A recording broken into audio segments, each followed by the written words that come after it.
Saudaraku, jangan berbohong supaya kita lepas dari hukuman. Gak apa-apa, nanti minta ampun, darah Yesus tersedia. Tidak. Tiap kali kita berbohong, kita menduka citakan Roh Kudus dalam hati kita. Nah, kita mengeraskan hati kita terhadap Dia.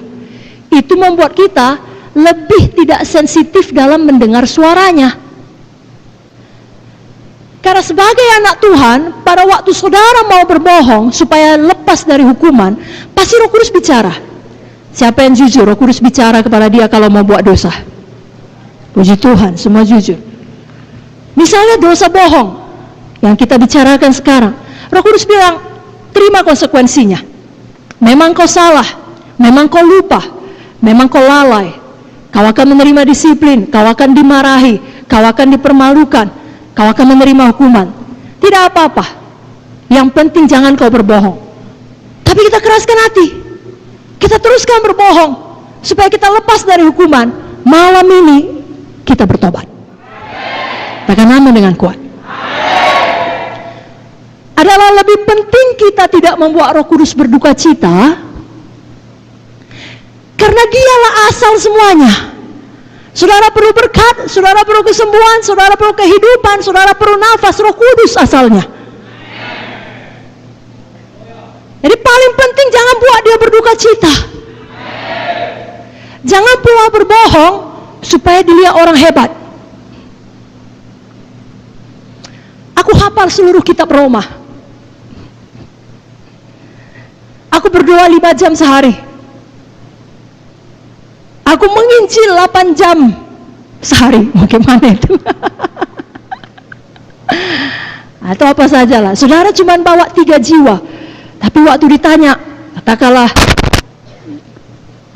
misalnya di pertemuan pemimpin sektor, berapa bulan ini jiwa yang Bapak selamatkan atau Ibu selamatkan? Dia pun tahu, tidak lebih dari 3.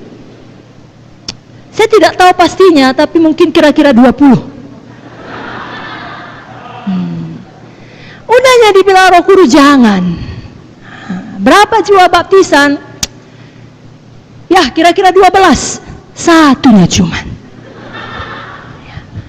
Lalu kita bilang sama Tuhan, ampuni ya Tuhan, saya nggak bohong, adanya Tuhan, tapi saya lebih-lebihkan.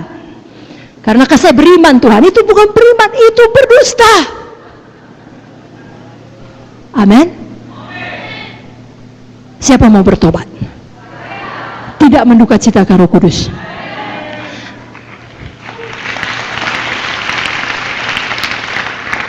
Jadi jangan berbohong supaya lepas dari hukuman. Jangan pula berbohong supaya kita dipikir lebih hebat dari yang sebenarnya. Tapi ada satu bohong yang lebih parah dari kedua ini. Walau semua dosa sama saja di hadapan Tuhan, tidak bisa satu dosa pun masuk ke sorga. Tetapi di dunia ini, kalau bohong yang berikut ini dilakukan, itu hati sangat-sangat jahat. Bohong yang bagaimana? Yakni saudara berbohong mengenai sesuatu hal atau seseorang yang mengakibatkan perpecahan sesama anggota. Saudara baca tadi ayatnya kan? Ia mengakibatkan perpecahan sesama tubuh Kristus, sesama saudara. Dan ini diulangi lagi dari buku Amsal. Mari kita buka Amsal 6. Sama-sama kita buka Alkitab kita. Dari Amsal 6 ayat 16 sampai 19.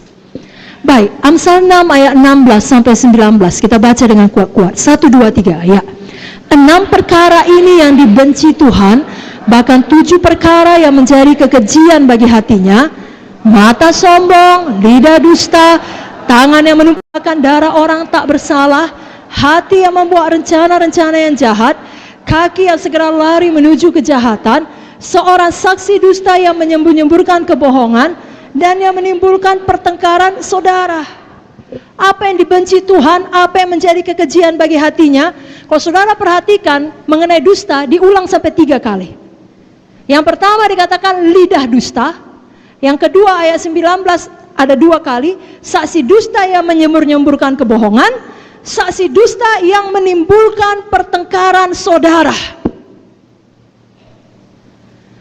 Jadi kalau ada kita di sini menyampaikan ucapan yang tidak sepenuhnya benar, itu bohong.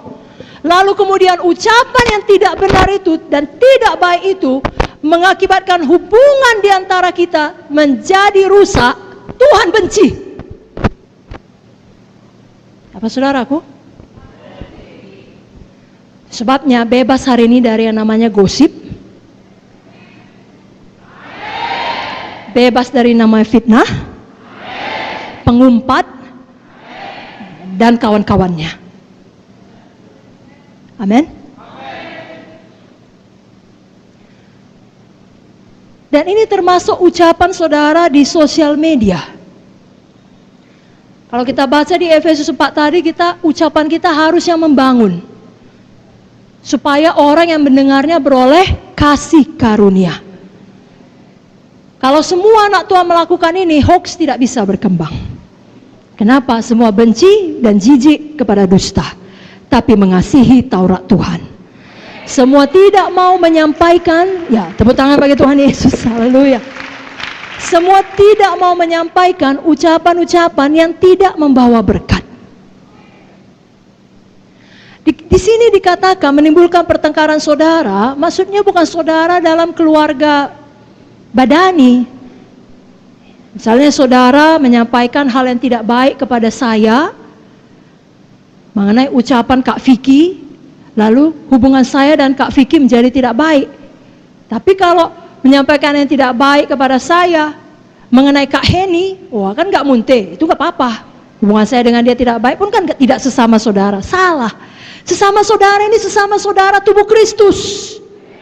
Siapapun, suku apapun, marga apapun, usia apapun, jangan ada pertikaian, perselisihan di dalam KKS, di dalam sektor, oleh karena ucapan kebohongan.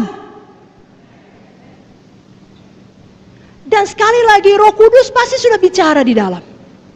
Tidak perlu kau kirimkan itu.